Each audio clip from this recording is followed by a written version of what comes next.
આ ધરતીના પનોતા પુત્ર એવા દેશના વડાપ્રધાન નરેન્દ્રભાઈ મોદી સાહેબના અવિરત વિકાસ, વિશ્વાસ અને જનકલ્યાણના જે કાર્યો કર્યા અને દેશના વડાપ્રધાન બન્યાના અવિરત 12 વર્ષ પૂર્ણ થયા।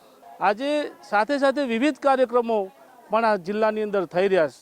વૃક્ષારોપણ હોય, સ્વચ્છતા અભિયાન હોય, પ્રગતિ યાત્રા પથ એ આજે બીજો દિવસ છે। આજે જિલ્લાના તમામ ચૂંટાયેલા સદસ્યો હોય, ધારાસભ્યો હોય, સાંસદ સભ્યશ્રીઓ હોય, તાલુકા પંચાયત, જિલ્લા પંચાયત, નગરપાલિકા, મહાનગરપાલિકાના સૌ સભ્યો પણ વિવિધ જે વિકાસના મોટા મોટા જે કામો થઈ રહ્યા છે એ વિકાસના કામોની મુલાકાત લેવાના છે। વડનગર એક ઐતિહાસિક નગરી તરીકે એ પ્રચલિત છે। અહીંયા તાનારીરી જેવા બે બહેનોના પણ ઇતિહાસ છે।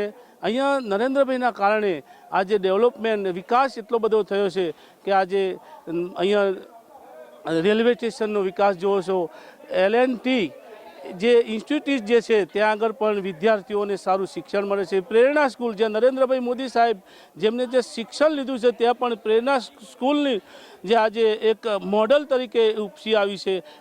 આજે વડનગર જે ઐતિહાસિક નગરી કહેવાય છે એની અંદર પણ એક મ્યુઝિયમ, જે ભૂતકાળની અંદર અહીંયા એક કેન્દ્ર સ્થાન હતું, વેપારનું કેન્દ્ર સ્થાન હતું, એવું મ્યુઝિયમની પણ અહીંયા જોરદાર એક પ્રગતિ થઈ છે। અને તમામ લોકોને હું પણ આ માધ્યમથી કહું છું કે એક વખત જરૂરથી વડનગરની મુલાકાત લઈ હાટકેશ્વર દાદાના દર્શન કરી અને આ વિસ્તારનો વિકાસ પણ આપ પણ જોઈ શકો છો। અને નરેન્દ્રભાઈ મોદી સાહેબ એ સેવાના માનવી સુધી એક વિકાસની વાત હોય, સેવાકીય વાત હોય, એ વાતને લઈને જ્યારે આજે નીકળ્યા હોય ત્યારે આપણે પણ આજે નરેન્દ્રભાઈના 12 વર્ષના અવિરત જે મુખ્ય વડાપ્રધાન બન્યા હોય એ વડાપ્રધાનને એમને પણ આપણે ભગવાનને પ્રાર્થના કરીએ કે સાહેબ હજુ પણ તમે આગળ વધી આ દેશની સેવા કરો। એટલું કંઈ વિરમું। અસ્તુ, વંદે માતરમ। ભારત માતા કી જય।